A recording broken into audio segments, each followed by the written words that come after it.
नमस्कार दर्शकों, मैं कुणाल तुली और आप देख रहे हैं डी न्यूज। फिर एक बार हम आए हैं रेफर मुक्त आंदोलन में और आप बताते हैं कि 207 दिन पूरे हो चुके हैं और पिछले 7 दिन से सतीश भाई भूख हड़ताल पर बैठे हुए हैं, मरने के कगार पे हैं, बीमारियां पाल ली हैं, लेकिन ये पागल आदमी आज भी जनता के आंदोलन के लिए खुद अकेला बैठा हुआ है। आइए बात करते हैं।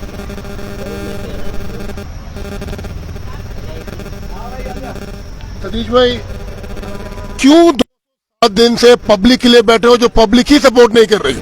नहीं, देखिए, ऐसा नहीं है कि पब्लिक सपोर्ट नहीं कर रही, पर जिस तरीके की हमें सपोर्ट मिलनी चाहिए वो नहीं मिल पा रही। ये बात आपकी सत्य है। ये सभी जो साथी आ रहे हैं ये भी तो जनता से ही, और मैं भी जनता से ही, है ना। और जो लोग सोशल मीडिया पे सपोर्ट करते हैं, अलग अलग तरीकों से यहाँ रोजाना लोग आते भी हैं, ऐसा नहीं है, पर संख्या कम, इसको स्वीकार करते हैं कि जितनी संख्या होनी चाहिए, क्योंकि बहुत बड़ा जनहित का मुद्दा था।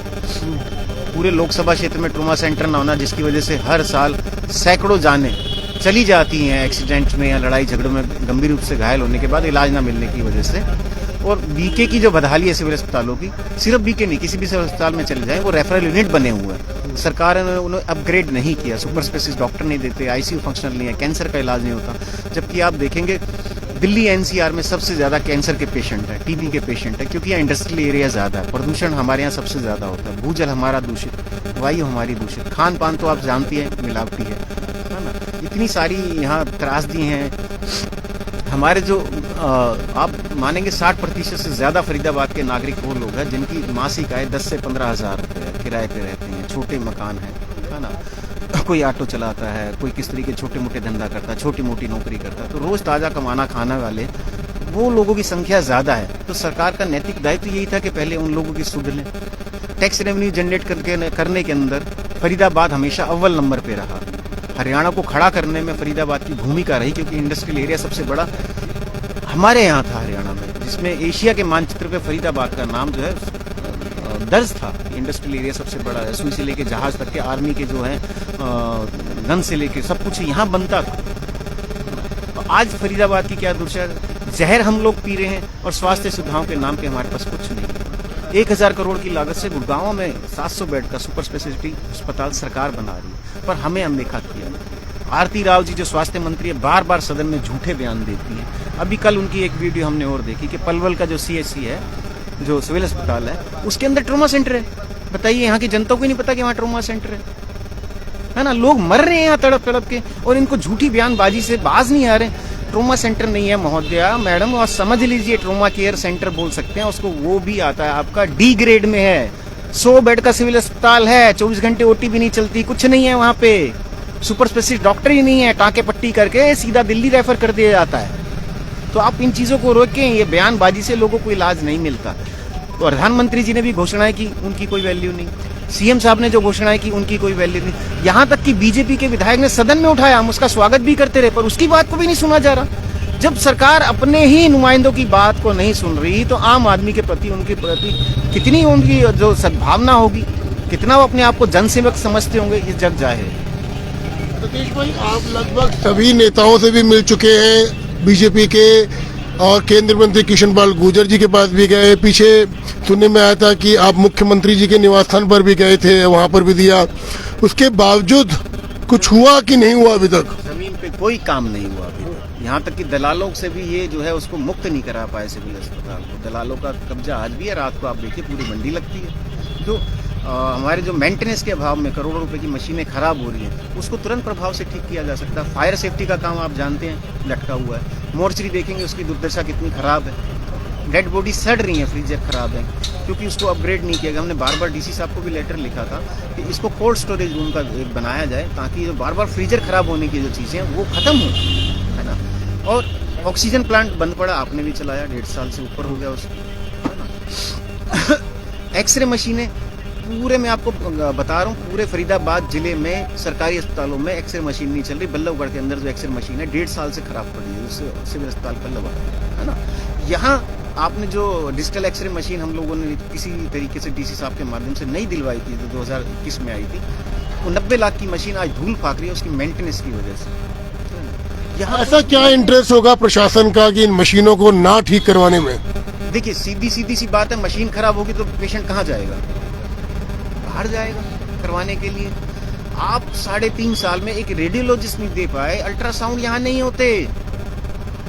नहीं, ऐसा तो नहीं कि जो प्राइवेटाइजेशन है और प्राइवेट अस्पताल जो चल रहे हैं उनको बढ़ावा देने के लिए जो है सरकारी अस्पतालों में वो सुविधाएं उपलब्ध नहीं कराई जा रही? पूछ के नहीं कराई जा रही ना, यही तो हम बार बार, हमारा विषय यही है कि आप सरकारी सुविधाओं को बढ़ाने की जगह घटाते जा रहे हैं। जो इकलौता हार्ट सेंटर पीपी मोड पे था, पहले तो हम कहते पीपी मोड पे होना ही नहीं चाहिए, सरकार कार्डियोलॉजिस्ट देती नहीं, कार्डियो सर्जन देती, जरूरत क्या हमें प्राइवेट सेक्टर के आगे घुटने टेकने की?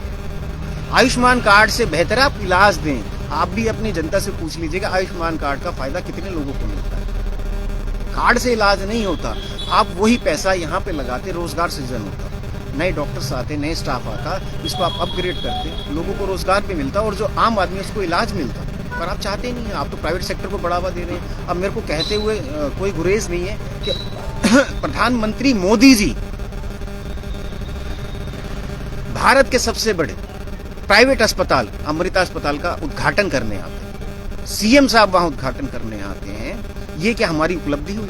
इसको गिनाया जाता है कि अमृता उस समय तो जनता को ये लगा था कि बहुत बड़ा कोई चैरिटेबल अस्पताल खुल रहा है, गरीबों के लिए कोई अस्पताल खुल रहा है, इवन मीडिया को भी ये लगा था, लेकिन बाद में पता चला कि भैया जी ये तो प्राइवेट हॉस्पिटल ही है बाकी अस्पतालों की तरह। कुणाल जी, मैं आपको बता दूं, इस बात के बारे में हम पहले से भली भांति जानते थे। हमें वहाँ से जो कुछ हमारे साथी जो अम्मा के साथ जुड़े थे, उन्होंने खुद कहा था कि सतीश जी आप आइए, अम्मा से मिलवाते हैं, वो यहाँ पे बहुत जन कल्याण का काम करने वाली। हमने पहले ही मना कर दिया था, ऐसा जन कल्याण यहाँ नहीं होगा।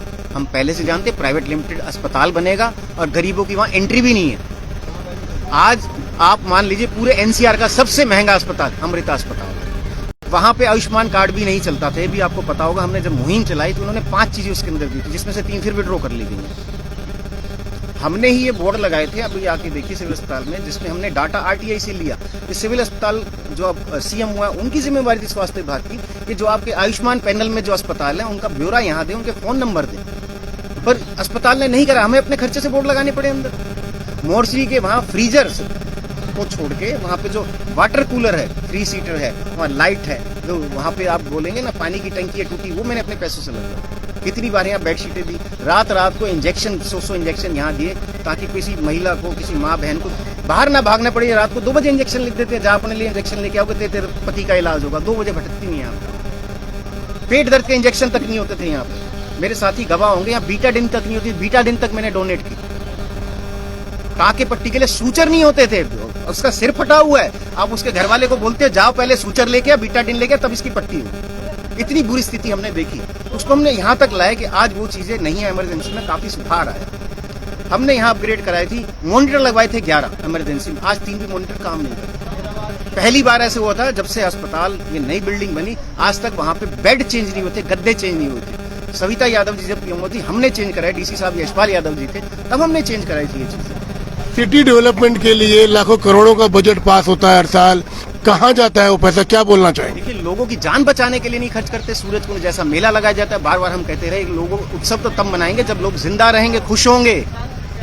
आप दीपो महोत्सव मनाते हैं, बहुत सारी चीजें करते हैं, करोड़ों रुपए की मूर्ति बीके चौक पे लगी, ये आरटीआई का जवाब, 6.25 करोड़ रुपए की मूर्तियां लगी है, और आपने ट्रोमा केयर सेंटर के लिए 6 करोड़ का बजट पास किया है ना। अब आपके सामने बहुत सारी चीजें आपने पहले भी चलाई हैं, चीजें जनता को मालूम है। 5 जून 1951 को प्रथम प्रधानमंत्री जवाहरलाल नेहरू जी ने इस अस्पताल को यहाँ की जनता को समर्पित किया था। क्या 75 ईयर होने वाले, पर इसको सिविल अस्पताल का ही दर्जा दे रखा, अभी तक अपग्रेड नहीं किया गया। 11 साल से आपकी सरकार थी, जो आप कहते हैं हम हर व्यक्ति के लिए काम कर रहे हैं। बड़ी सरकारें आई, सरकारें चली भी गई हैं, इस समय भाजपा है। आपको और बता देता हूँ, कांग्रेस ने 100 बेड को 200 बेड किया। ये नई बिल्डिंग कांग्रेस ने बनाई, जिसने जो काम किया उसको उसका श्रेय मिलना चाहिए, है ना, किया। पर 11 साल से 200 बेड का 201 बेड नहीं हुआ।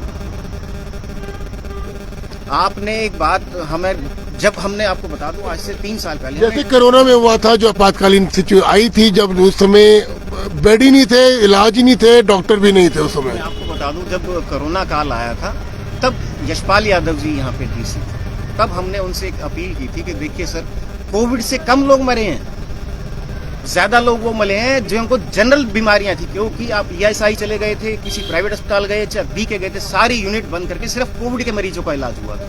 यहाँ तक कि डायलिसिस के लोग पैर रगड़ते रगड़ते मरे, मेरे सामने मरे हैं, है ना।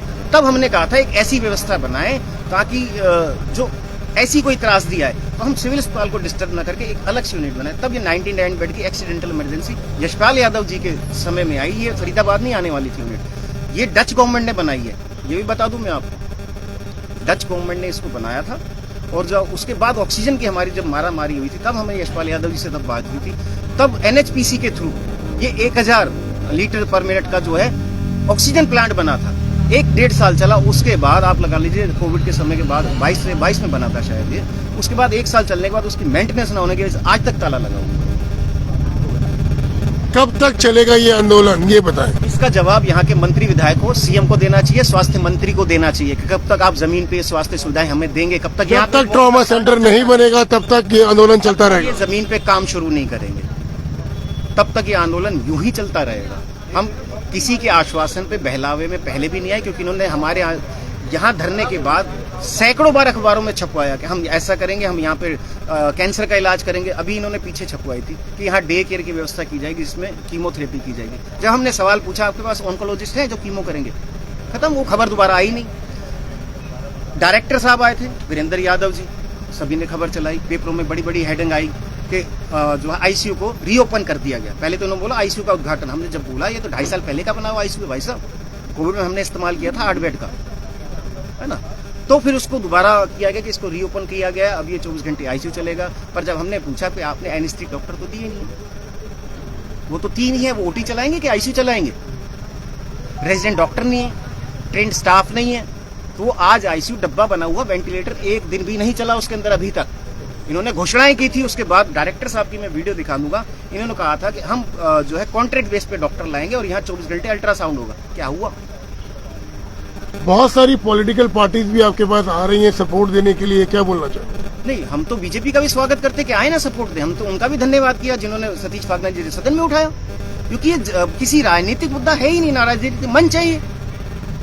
बीजेपी के कई कार्यकर्ता यहाँ डेली आते हैं, कांग्रेस के आते हैं, आम आदमी पार्टी के आते हैं। देखिए आज जो नागरिक है किसी ना किसी पार्टी से तो जुड़ा ही होगा, है ना। हर पार्टी के व्यक्ति को यहाँ रेफर मिलता है, इलाज नहीं मिलता। ये हम बार बार कहते हैं। अगर आप बीजेपी से भी जुड़े हुए हैं, किसी पार्टी से जुड़े हुए हैं, तो इलेक्शन के बाद, ये भाजपा की सरकार नहीं है, हरियाणा सरकार है, टैक्स हम दे रहे हैं। वोट से पहले, इलेक्शन से पहले वो बीजेपी की सरकार हो सकती है, रूलिंग पार्टी होगी बीजेपी, पर है तो हरियाणा सरकार। जनता के लिए क्या संदेश देना चाहेंगे सतीश भाई, क्योंकि 207 दिन पूरे हो चुके हैं? जनता के लिए हम बार बार हाथ जोड़ के सिर्फ यही कहते रहे हैं कि हमें आपसे ना वोट चाहिए ना नोट चाहिए, आपका सपोर्ट चाहिए, आपका कीमती समय चाहिए कि आप यहाँ पे अपनी उपस्थिति दर्ज कराएं, क्योंकि निर्णायक दौर पे आ चुकी है लड़ाई। आज भी हमें जो है हॉस्पिटलाइज करने के लिए प्रेशराइज किया गया प्रशासन के द्वारा, क्योंकि उनके पास एक ही रास्ता है, मुझे हॉस्पिटलाइज किया जाए और इस जो आंदोलन को बंद कर दिया जाए। क्योंकि भूख हड़ताल के बाद ये नेशनल लेवल पे चीजें उठती हैं, अभी तक यहाँ दबी हुई थी बातें, और वो नेशनल लेवल पे खुलने लग गई है। तो सरकार